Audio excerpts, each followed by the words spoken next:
Welcome to the Christian Indie Writers Podcast, where we inform, encourage, and support Christian indie writers on their journey toward publication. I'm Jennifer Carl Tong, and I write historical Christian romance. I'm Jamie Hirschberger. I write short fiction under the pen name J.R. Nichols. I'm Christina Catane, and I write in multiple genres, including Christian dystopian fiction. I'm Rhonda Hagerman, and I write fiction and nonfiction. And we thank you so much for joining us today. If you like this podcast or are blessed by it in any way, we pray that you would take some time and subscribe and like below. I think it's below, so that you can never miss an episode of our podcast as we go live. Yes. This is the time of our podcast where we spend time talking with each other, and we like to call it the What's Up. It's a time where we check in with one another and see where we are in our writing and mostly in our personal lives as well. So what's up, Rhonda? Let's start with you. Well, in my writing, Mom and I are doing so well on this draft that we're working on. We did extend the deadline a little bit because we did add, it is going to be a novel after all, but we're so excited about knowing where it's heading, and the words are really flowing right now. So That's awesome. we're happy. Yay. So are we. Well, what are you doing, Tina? Oh, I meant I was happy that your words are flowing. I get to read them. Actually, today was a little bit of a sad day for me. When my son, who is going to be 16 in August, was first born, I joined a MOPS group, which, for those of you who don't know, is Mothers of Preschoolers. And through a series of unfortunate events, became the coordinator. And had to go for the next year, had to go find a mentor mom for this group. And I found the most wonderful woman I've ever known in my life to be our mentor mom. And she was just so beautiful, just such a beautiful soul. And she was so kind. And she was like a living example of Christ. I mean, I just don't know how else to describe her. She was a wonderful, wonderful woman. And she always would tell us, don't ever talk badly about your husbands. Don't complain. Always be thankful for your husbands. And she lived that out in front of us. And she was also a family therapist, and she helped me personally in a really profound way. But she passed away this morning. So that was really sad for me. And I wouldn't say that we were really close. I mean, we saw her at camp meeting, and we would wave at each other across the vast openness of the of the tabernacle. And sometimes we would say hello on Facebook, but she just had such a profound impact on my life through her example, her Christ-like example. And I just really wish that I could live a life that people will be saying about me what they're saying about her when I pass away. Everybody's just saying, like, she impacted people's lives. She left a legacy. I'm really sorry for your loss, Tina. Yeah, I saw that you had mentioned that earlier, and I did pray for you, Tina. Thank you. And her family. I mean, they're the ones that really need the prayer. Yeah. So what about you, Jamie? What's up with you? Well, it feels a little ridiculous after that to talk about my what's up. Because if you remember, last week, what was I doing? I was using fake baby foot on my feet. Right here, this stuff right here. It is called Gentle and Smooth, or Soft and Smooth Gentle Peeling Foot Mask. Let me tell you, save yourself a trip to the, what do you call it, pedicurist, and slip these sock-like applicators onto your little tootsies. And it is just gnarly but cool at the same time how much dead skin will peel off your foot. It's like a creature feature that you can grow yourself. It's really fun. And then your feet are soft after. I'm still experiencing some peeling. And I will say the secret is to soak your feet every day once you put it on. So if you need a reason to sit back with your feet in some warm water, there you go. You've got it. Because you don't want to waste your $2.98 or whatever Walmart charges for this. So I feel like we should say this is not a commercial. We're not being compensated in any way. No, we're But if- not. But if you struggle with dry or flaking feet, I mean, it's really exciting to find something that will help. So I'm excited to give it another week and to see the final results and see if I'm as happy with it as I think I'm going to be. That's what's up with me. What's up with you, Jen? Aren't you excited to follow the foot peeling update? Yeah, I'm not really sure how to follow that at all. Because that's just an amazing update. I would say I've been very overwhelmed in the past week. I did not meet my February goals, which is really hard to not beat yourself up over. But I'm super close. Like I thought I was so much farther away from having book 3 done, like this version of editing, and it's honestly only like a day or 2 away, and I think I'll be done with it. So Yay. so I'm trying to not beat myself up. My girls, their life is chaos right now. There is so much going on. We have something going on every night of the week except for Tuesday night this week. Every other night, and same thing last week, and it's just been like crazy. But thankfully I have family and I have friends that are very helpful to help me make things happen. And so just got to keep plugging along with the books and focus on my kids, and everything will turn out great, right? Yes, for sure. And yeah, it is hard not to beat yourself up, but you have to remember that you set the goals really high. So you have to think if you weren't striving for that goal, that you possibly would not be as far along as you are right now. So there is that to celebrate. Right. I agree. Thank you for that. It helps me out a lot. Well, moving on to this week's topic, it is a topic that's very conversational actually for us, and we've discussed it before off camera. So we thought, well, let's do this on camera as well. So this week we were talking about reading in your genre. If you've ever been a member of any writers Facebook group or any sort of Twitter party for authors, you've probably heard the mantra, if you don't have time to read, you don't have time to write. And it's a saying that started from Stephen King. He is the one that actually, I believe, that originated that. So let's start off talking about that. First of all, what are your thoughts on that? Do you have to be a reader in order to be a writer? Yeah. I think so. I think that it was all the reading. I was a bookworm. I started out as a bookworm, I don't know, probably when I learned to read. And I never stopped reading. And I think that is what turned me into a writer. Especially, like, there were some books that really, really had a deep impact on me when I was a kid, like Call of the Wild. And there was this book, I don't know if other people have heard of this book, but it always shocks me when they haven't, but it's the Kavik the Wolf Dog. Never heard of That it. was like... Did you say Cabbage the Wolf Dog? Kavik, Kavik. Oh. And haven't heard of that either.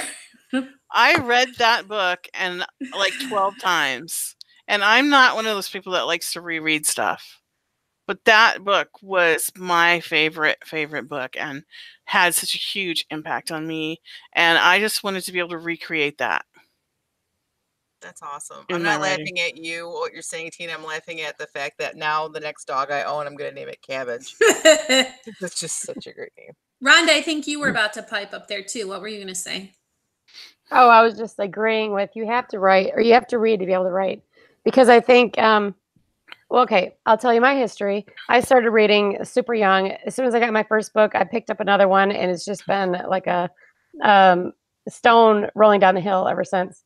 My first books were Little House on the Prairie, and then, Encyclopedia Brown and Harriet the Spy, and Nancy Drew. And, it's occurred to me that I have loved mysteries my whole life. So I think it's natural to go into the mystery genre. So it's a great transition then, Rhonda. So we talked about that it's important to read. Do you guys think it's important to read in your genre? Yes. Absolutely. Okay, well, that's difficult to answer if you are someone who writes multi-genre.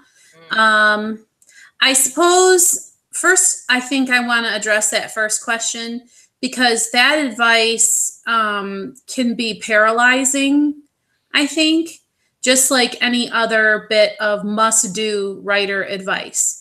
Because I was a bookworm as a child, but as we entered a digital age, I find now most of my reading is either blogs or essays or just Facebook posts. And whereas as a young person with only paper media in my hands, the only way that I could read was to get a book. Books have given way to shorter pieces to me. And so for me to think, oh no, since I'm not reading, I have no business writing, is actually a handicap for me. To further then say that it would be important for me to read in the genre that I want to write would further handicap me because I do write cross-genre. However, I will say that, for example, when I was reading a lot of Flannery O'Connor, she writes with a very pronounced Southern flavor. I found that I was kind of writing more in her style. So I would say that what you read will impact what you write.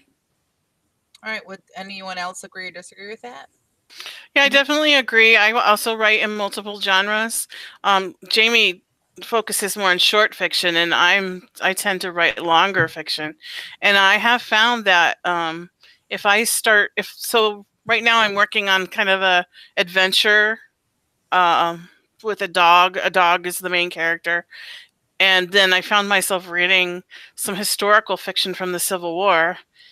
And then I was struggling to write what I was trying to write because my brain wanted to write Civil War stuff.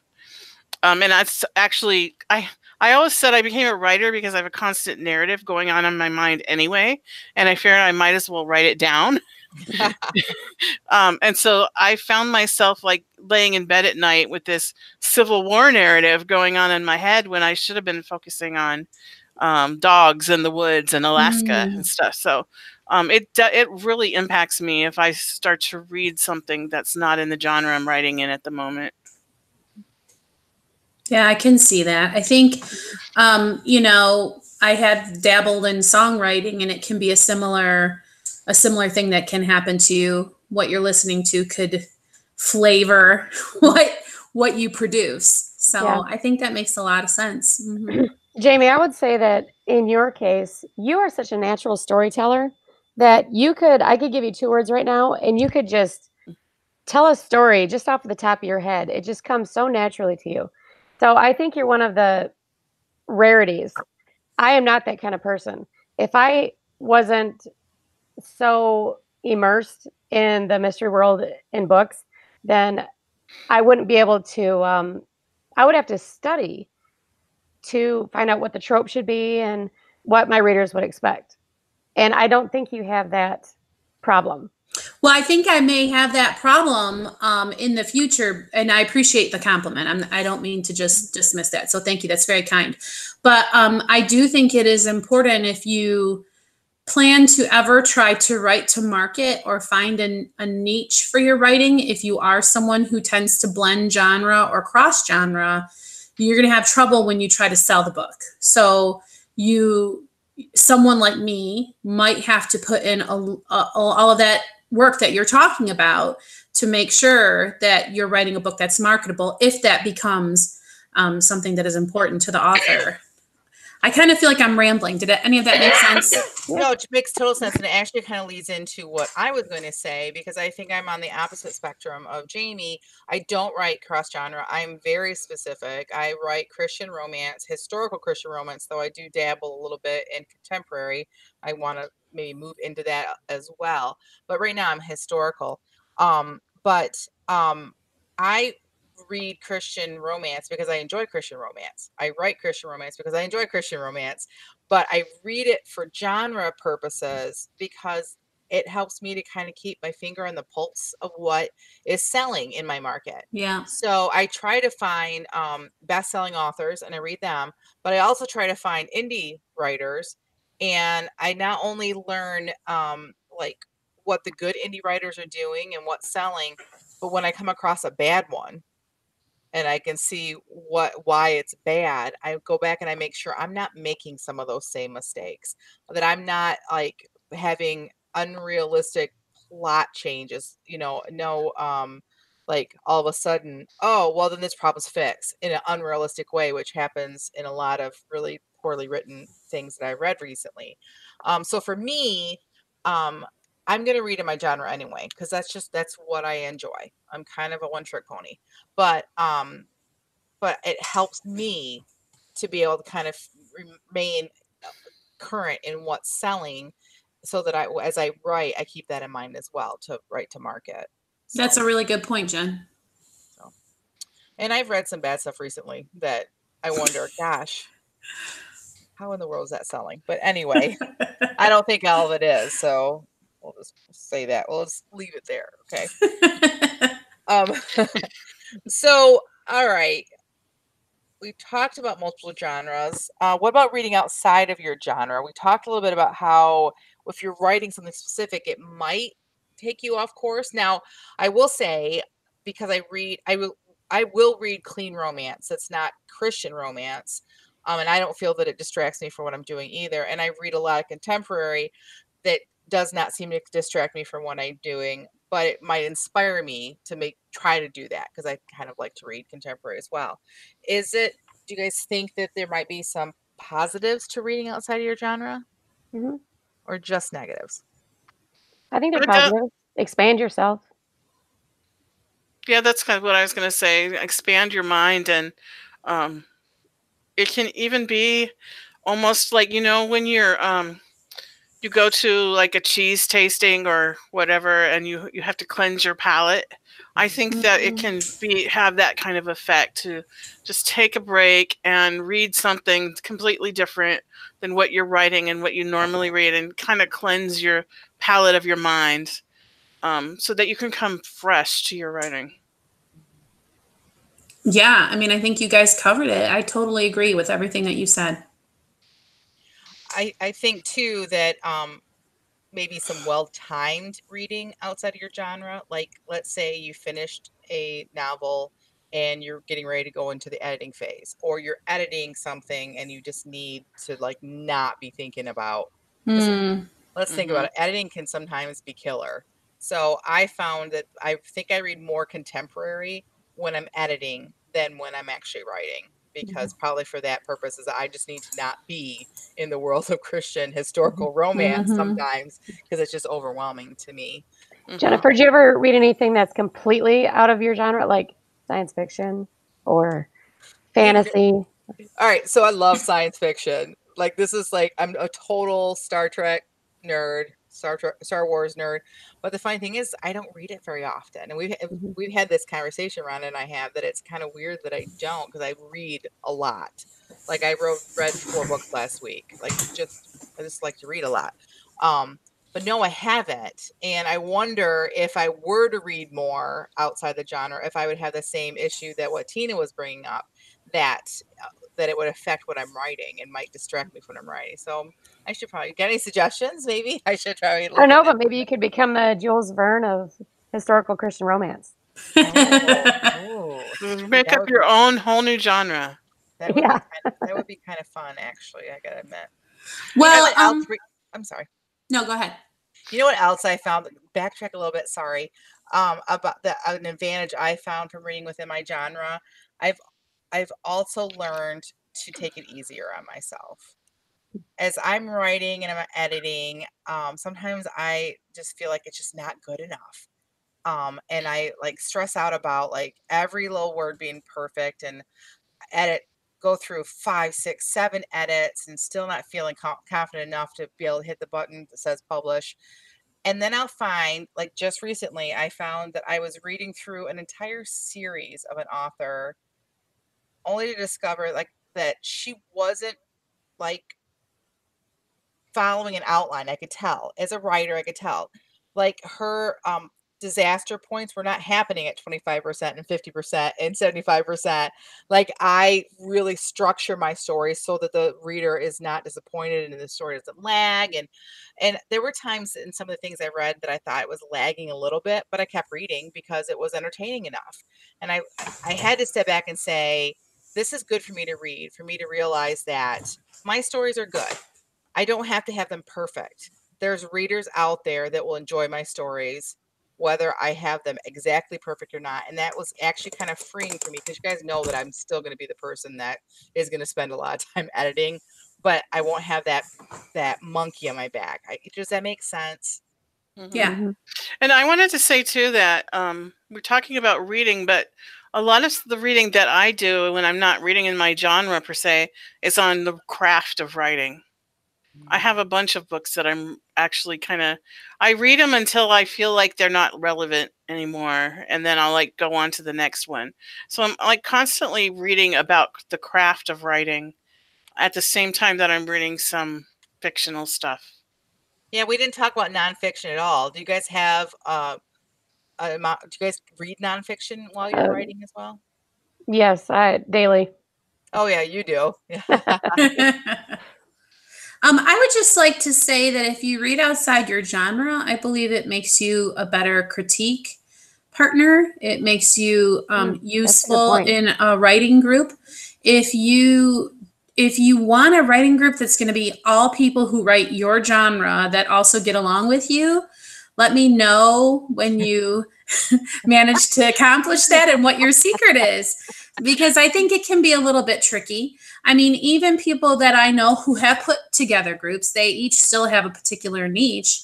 You know, I mean, someone who writes mermaid romance and someone who writes, cowboy ranch romance will have some things in common, but there's going to be differences too. And if you're able to stretch yourself and be able to recognize things like a paragraph that's moving the story forward as opposed to a paragraph that's doing nothing for a piece, and you can give those kinds of critiques and enjoy yourself while you're reading something new. In fact, it might help, because if you're not someone who really is in love with that genre, you might see something that could be overlooked by a super fan of the genre.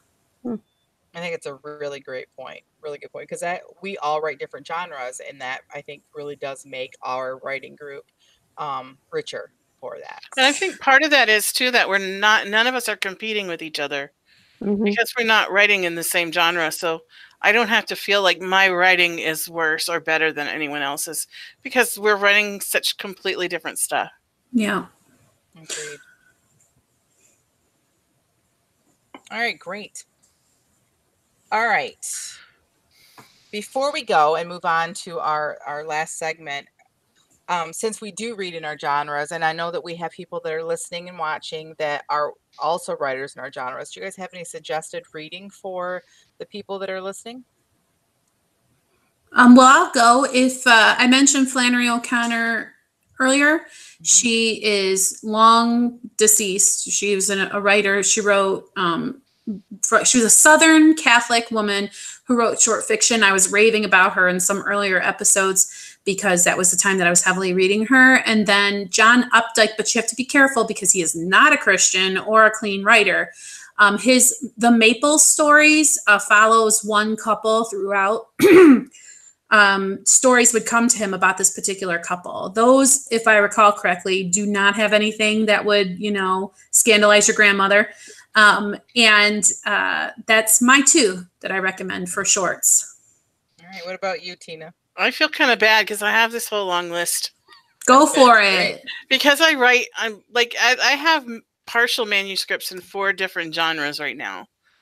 So the short story I'm working on right now is, I guess, adventure fiction. And so White Fang and Call of the Wild by Jack London are some of the books that inspired that. And of course, Kavik the Wolf Dog. If you haven't read Kavik the Wolf Dog, you've got to read it. It's by Walt Morey. It's my favorite. I just love that book. Okay, I'm sorry. I just have to throw in here that my kids loved this book called Pickles the Fire Cat.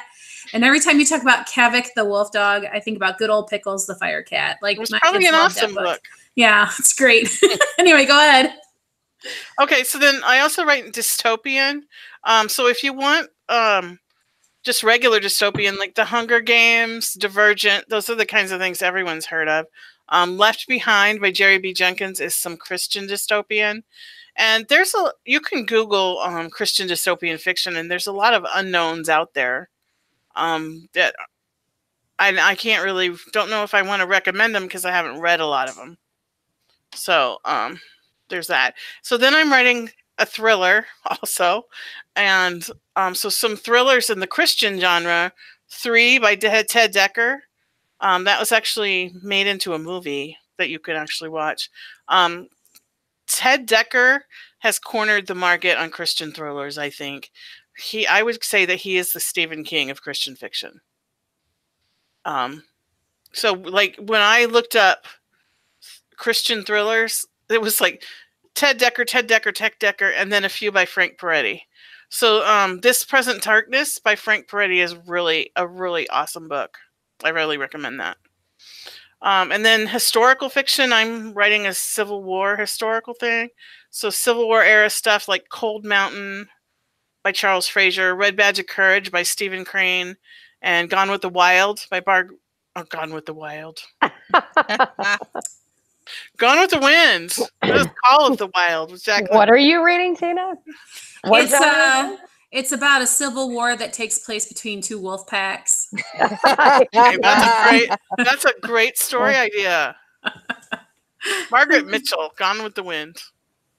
Okay, and I must say, the book is better than the movie when we're talking Gone with the Wind. Yes. I heard about Gone with the Wind growing up, and I read the book, and then I saw the movie, and it was my first ever experience with something like that, and I was so upset about how horribly the movie was 4 hours long, and it still just did not even touch the book. So anyway, have you seen that meme Have you seen that meme on Facebook? And it looks like an iceberg, but it's a castle. And then the part that's above the water, it says the movie, and the part that's below the water says the book. Yeah. That's awesome. I saw the movie first, Gone with the Wind, and then read the book, and still was like, this book is so much better than the movie. So, yeah. Rhonda, who do you recommend for us? Well, first of all, I want to say, Tina, on your list, except for the Ted Decker book, and Cabbage the Dog, I've read every book on your list there. Cabbage the Dog. You need to go read Cabbage. If you say so. If you can find Cabbage the Dog, let us know, because I want to read that one. Okay, so for my genre, of course, Agatha Christie would be number one, and MC Beaton, she's fantastic. I love Scotland anyway, and they're all set there, and she's got a really great detective in that one too.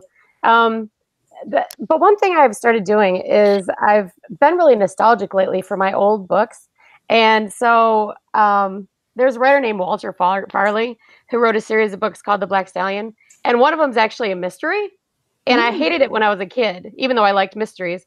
But anyway, so I've got it right here, and I'm going to be reading that one next.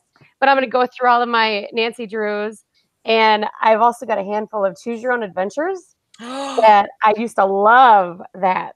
I remember those. And I have a ton of Nancy Drew books too. I read them growing up as well. So yeah. And the Hardy Boys. I'd never read any of those. Me either. My mom bought those for my brother, and they just collected dust on a shelf. He didn't, but I read the Nancy Drew one. I read everything that I could get my hands on. That's how I became a born-again Christian, because I ran out of books. Wow. And I picked up I had this pretty white Bible that somebody had given me for my first communion. And I took it out of its little case and I read it. I just front to back like it was a story. I mean, it is a story, but you know what I mean. Right, you know what you mean. Yeah, that's awesome. And it has it all. I might have skipped Leviticus. Mystery, romance. Yeah. Everything you want. Sex. Stuff to scandalize your grandmother. Yes. Well, for me, I made a short list, because if I were to list off all the Christian romance writers, it would be a ridiculously enormous list. So I tried to focus specifically on writers that I felt were, one that I felt was worthy to emulate. And then I also wanted to highlight a couple of indie romance writers that I found. And I would say if I was to pick one writer that has influenced me at least recently, I would have to say Karen Kingsbury, which, even though she writes contemporary, I've read a lot of her stuff, and lately people have been comparing my writing to her, and here's why I wanted to focus on her. One thing you will find in Christian romance is that there is this huge spectrum of how much God fits into the story. A lot of what I've been reading recently is Christian romance where they mention God. They go to church, but it really doesn't have a whole lot to do with the character arc. And you guys know from reading my stuff that it has a huge part to do with my stories. My stories, the character arc, each one of them, it all is God involved in their lives. And so that's what you'll find when you read Karen Kingsbury. Her books, the character arcs are entirely influenced by how God is changing them. So if you're looking for that kind of book, I would read Karen Kingsbury. And then a couple indie writers that I found. I believe that Davelyn Spencer is indie. She's the only person that's on this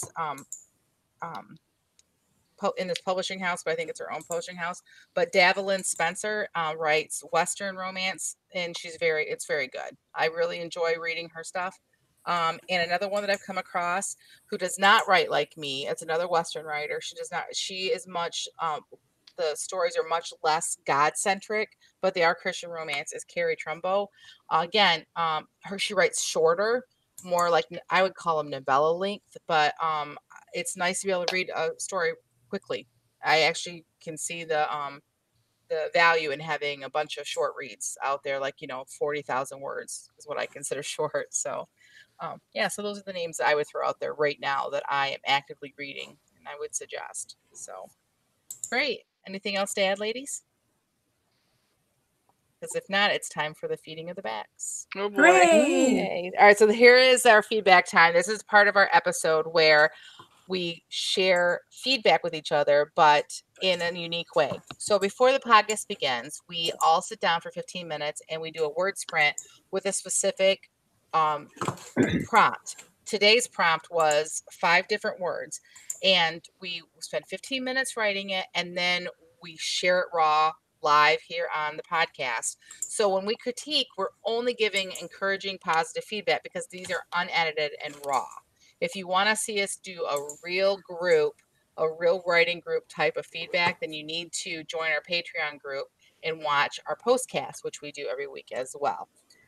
So this week, our words were generated on a website, and the words there are 5 of them: reptile, particular, relinquish, confidence, and waterfall. So we had 15 minutes.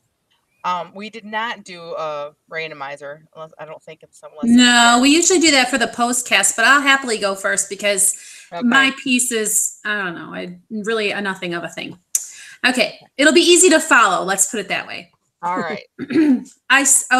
Well, you guys might laugh when you realize the subject matter. Okay. I slip my foot out of the... I knew it. Stop! Okay. I slip my foot out of the ironically named croc. It is just as scaly as one of those Everglades-dwelling reptiles. I grimace but refuse to focus there for long because I know that in due time I will emerge from the salon with baby soft feet, my confidence restored. The girl assigned to me has instructed me to soak, and so I slip my feet into warm, gently bubbling water.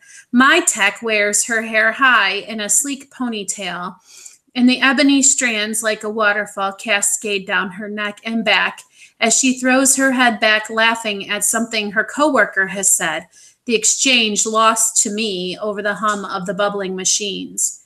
She has long, impossibly long fingernails and eyelashes. I wonder if she has ever given a pedicure before. I become nervous. Usually the girls here are no-nonsense types whose demeanor and dress indicate they work hard for a living. I am particular about allowing people to touch my feet.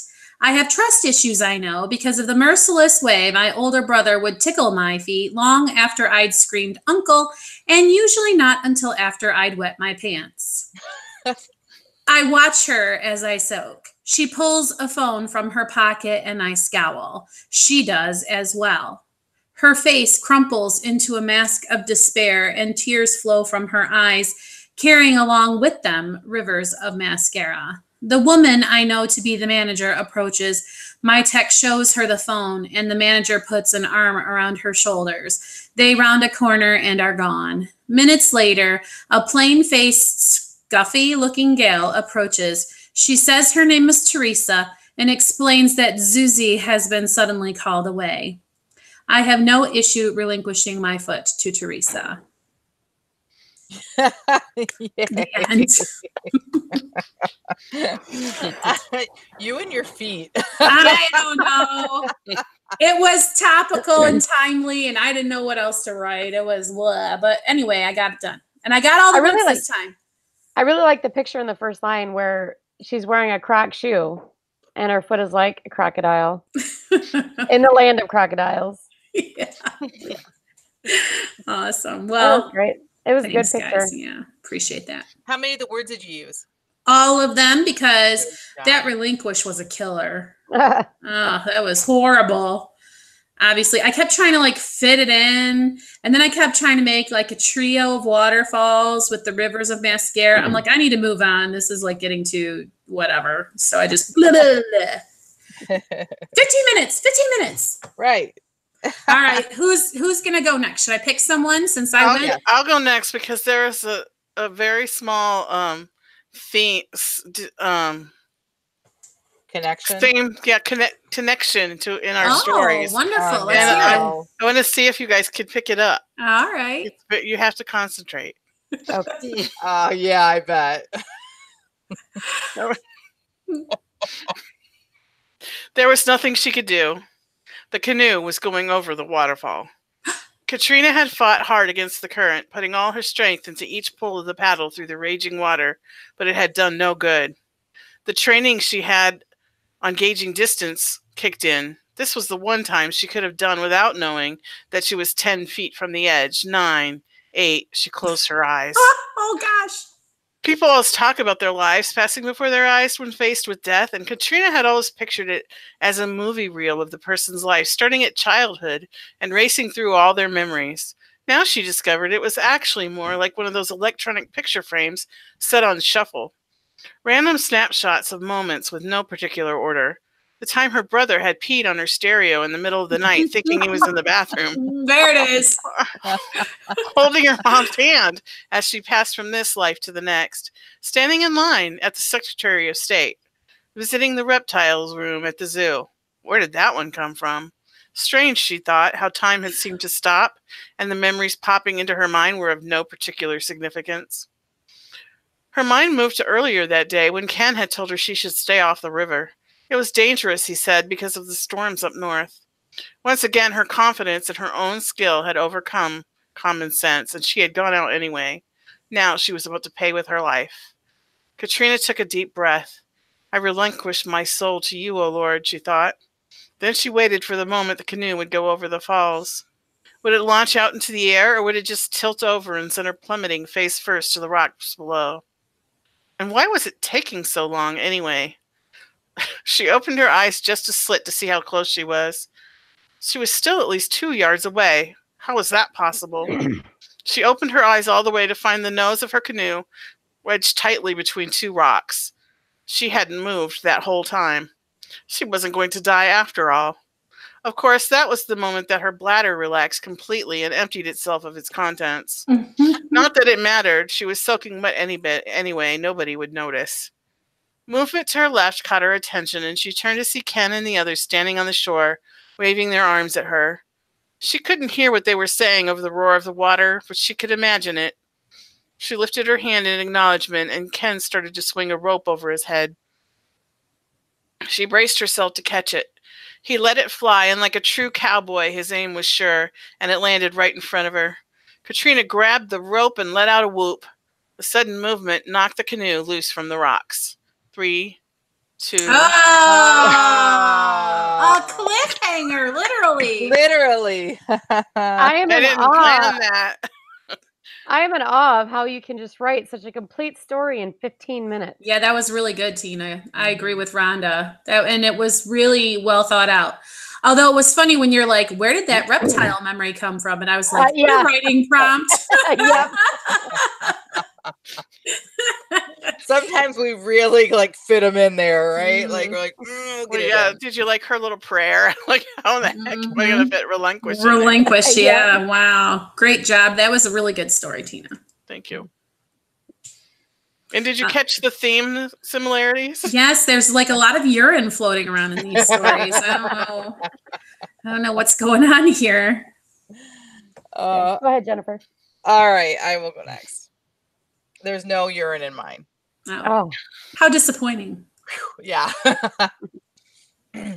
She'd always wanted to swim under a waterfall. You know, just like in all those romantic movies where the heroine and the hero just happen upon a hidden grotto and they just happen to jump in and swim around, ending up behind the waterfall, which of course has just enough space for the two of them to stand in each other's arms and kiss. Not that she had thought about it much, but now that she was here, the idea didn't seem so romantic. Are you sure there aren't any reptiles in there? She asked her husband, Ralph. No. No, you aren't sure, or no, there aren't any. Ralph sighed. No, I'm not sure there aren't any reptiles in there. You mean there could be a crocodile or an alligator to eat us? I have complete confidence in the fact that there are no alligators or crocodiles in Colorado. I am not, however, confident that there aren't other reptiles lurking. Well, what other kind of reptiles are there? In the world? Like all of them? You want me to list them or something? I don't think it's too much to ask, she said. Seriously? Listen, Barb, you're the one who came up with this crazy plan. It wasn't my idea to drive cross country to celebrate our 25th by swimming in some mountainside pond. But it looked different in the brochure. Maybe the brochure didn't show this particular waterfall. She crossed her arms. We should sue them. For what? Misrepresentation or something. And for the reptiles. Who said there were any reptiles? You did. Ralph moaned. Are we doing this or not? I just wanted to do something romantic for our anniversary. Tears welled in her eyes, something she hadn't expected. Her husband reached out and wrapped his meaty arms around her. Love, as long as I'm with you, anything is romantic. Really? She asked through her tear-blurred eyes. Really, he said. Then he pushed her into the pond. But I drove 750 miles for this. We're swimming. I saw you laughing when you were writing. Was that it? I like Tired Jen. Bring her out to play more often. First of all, she wanted romantic with Ralph. Right. The name Ralph does not inspire romance, at least not to me. Right. Okay, be honest, Jen. Was that a true story? No. No. Not at all. Oh my gosh. But for those of you that are tuning in at 10 o'clock on Thursday, we're not doing today's live. We're recording. It's right now 10 p.m. It's after 10 p.m. on Tuesday night. And for if you've watched the podcast at any length of time, you know that it's way past my bedtime. So that's what Jamie was saying. She's a little loopy. I like a very that giant pop, trying to keep the caffeine flowing. I like that edge to your writing with the. That was fun. I really enjoyed writing that one. Mm-hmm. All right, Rhonda, we saved the best for last. Oh yeah. Okay. Once again, not a complete story, but you get what you get. All right, I got all 5 words in, so watch for them. Yay. Okay. Buster ran into the room, pet reptile in hand, swooping it through the air. He ran a circuit around the whole floor plan of my living room and kitchen, giving his little dragon the freedom to be all he knew it could be. Villagers, there, Velcor! He swooped his dragon down low to the ground to be sure the flames could reach this particular group of army men, which tonight were townspeople with pitchforks and swords trying to vanquish him. The mighty dragon of the moor could not relinquish his control of the region to these mere humans. I watched my nephew, absorbed in this play, exude enough confidence to assure victory for himself and his chameleon, wishing I was as sure of myself. My dragons are no more real than Buster's are. Maybe if I had the imagination of a 9-year-old boy, I could be as confident. The sound of falling boxes snaps me out of the pity party I'm at risk of falling into. Velcor, the mighty dragon, apparently had to fly into the waterfall to escape the angry mob. I scoot over to them and set them back up for him to knock back down again. Thanks, Ed Julie, he yells breathlessly over his shoulder as he takes another lap on the medieval circuit. The end. That was so good. Yes. Oh, it was really good. You are so good with like relationships, and you could just tell. I love the whole thing of she's like, my dragons are no more real than these. Oh my goodness, that is like good. It took like this cute little story about the little boy and took it deep when she started talking about her dragons. Yeah, that was Is really this powerful. is this your I don't have a Valentine ski trip woman? Yeah, same girl. Yep.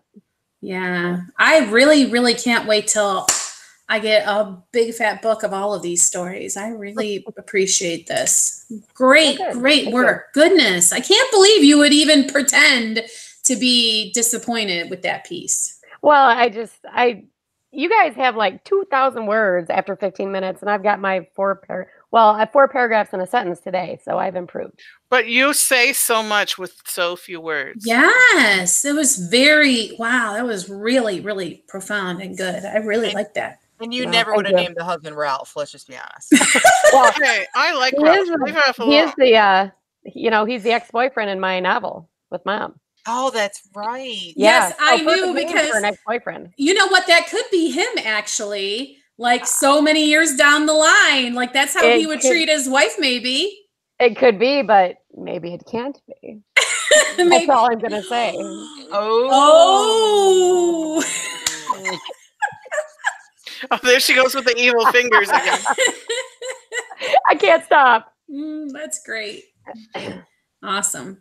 That's awesome. All right. Now it's time before we go for us to visit the accountability corner, where we check in with one another to make sure we are moving forward in our journey toward publication. Of course, there's lots of different paths on the way, and you'll see as you watch this podcast that we each have a different path ourselves as well. So let's go ahead and start with it says Tina. It says you're first. So okay. I'm doing so good. I'm really happy with myself. Yay! And I think it's the office hours. I know it's the office hours. It's the accountability of having to show up and be present. And even if we're not talking to each other, I know somebody's there. So I can't, go off and pick my nose or anything. You just do it right there. And I'm like ahead of where I thought I would be at this point. So I'm just going to keep plugging away and doing. I actually wrote down a schedule because we've been kind of doing longer hours the last week, to where I'm going to do just some random writing, the first sprint, editing the second and third sprint. Then I have a book on craft that I'm going to read during the fourth sprint. Like I actually wrote it all out. So, and then I have a podcast that I've been listening to called, I'm really excited about it. It's called DIYMFA. I don't know if you guys have heard of that. Oh. Of course, my voice went out right when I was trying to say it. Do It Yourself Master of Fine Arts. That's what it stands for. And so she's like, she actually has a master's of fine arts. And she said, like, she figured out there's 3 components. There's writing, reading, and community. So she has you, like, you do writing, you do reading. And so part of the reading is just what we were talking about today, reading in your genre. She talks about reading the bestsellers, the current bestsellers in your genre. So you have your finger on the pulse of what's happening. She talks about reading about craft, and she talks about community, which I have with you guys. So I've kind of broken down my time according to this pie chart that she has on her website. So very interesting. That's what I'm doing. Awesome. How about you, Jamie? I reached my goal of showing up every day for the office hours. I've also been staying for the extra little bit on the tail end, with the exception of when I've had obligations for my children's education. So I have been really happy with my progress. Also, I've solved some sticky plot things in that book I've been editing. It's so funny. I just keep thinking about filing your nails. And I don't know if it's because that story that I wrote, but I feel like that's what I'm doing to my book. Like I'm really shaping it as I go through and do this edit. And every time I kind of overcome something that just doesn't feel right in the story, it really propels me to keep going. I would like to do as Tina is doing and kind of schedule out my time a little better. I'm not going to commit to having that done for next week. I just really need to keep doing what I'm doing and get through this and then maybe have a reevaluation. But once again, I will commit to showing up every scheduled day and putting in the time and getting through this book array so that I can move on. I am officially past the murky middle, and now I'm just trying to make sure that I've got everything all wrapped up. And so happy day. Now, Jen, you brushed on your goals a little bit earlier. Did you want to jump to Rhonda, or did you want to go ahead and discuss your accountability? Yeah, I'm just going to say that I'm super disappointed in myself, but I'm trying not to be hard on myself. So, but I need to have my February goals done by next week. So by the next, I need to have book 3, this round of edits done, and I need to have a cover for book 2. So that's my goal. But yes, again, office hours have been amazing. I got a lot done today. We had a lot of silence in our office hours today because we were all working really hard on stuff. So that was good. So yeah, I'm just going to keep up with the office hours. And my goal for next week is to have book 3 round of edits done and book 2 cover done. How about you, Rhonda? Well, my goal that I talked about last week was to have our Pinterest page up. And if today was Thursday, I would have it done. But I'm almost done with it. I just need to ask you guys a question or two, so we can do that tonight. Ooh, fun. And I will have it done by Thursday when this airs. So there was that. But then I probably should have mentioned this during the What's Up segment. But my cousin and I we're putting together a program for the Historical Society. You guys know her, Sarah. You and Tina know her, Jamie. And what it's going to be is it's going to be a creative nonfiction course geared toward genealogy or historical stories. And so anyway, there's a lot to it. But anyway, so tomorrow I will be missing part of office hours because I need to go talk to some people at the museum about that. But then I guess my personal goal is to have the outline and all the paperwork that they need done by next week so that we can get started that in the spring. So, all right. That sounds very exciting. Yeah. I am excited. Yeah, that's a new goal. That's awesome. All right. Well, thank you everyone for joining us today. If you haven't subscribed to our Patreon page, you need to go over there and do that now because we are about to leave here and have some more hijinks in our postcast where we have already shared with each other some fully edited pieces and we will be giving full-on critique. So if you have not already, head over to Patreon, search for Christian Indie Writers, and you will find us and join us for all the fun. Don't miss out. Thank you, ladies. It was fun tonight. Fun. Thanks for keeping me awake. So this concludes the Christian Indie Writers podcast. Thank you for joining us. And until then, may your pen be prolific, may your deadlines be met, and may all of your words honor Christ. Bye now. Bye. Bye.